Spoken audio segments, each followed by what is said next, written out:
రాయ్ విజయ్,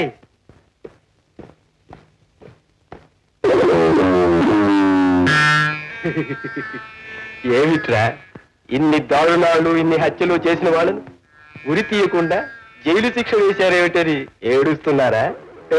మేం బ్రతికాం గనుక మీరు చావడం ఖాయం. 4 గోడలు కాదు కదా, 40 గోడలు కూడా మమ్మల్ని బంధించలేవు. మేం బయటపడ్డం ఖాయం. మిమ్మల్ని ఏ గోరు కాగోరు ఒలిచేసి, ఏ కీలు కాకీలు విరిచేసి చిత్రహింసలు పెట్టి చంపడం ఖాయం. మీరా మరణయాతన పడలేక మమ్మల్ని ఒకేసారిగా చంపేసి పుణ్యం కట్టుకోండి బాబోయ్ అని నా కాళ్ళ మీద పడ్డం ఖాయం.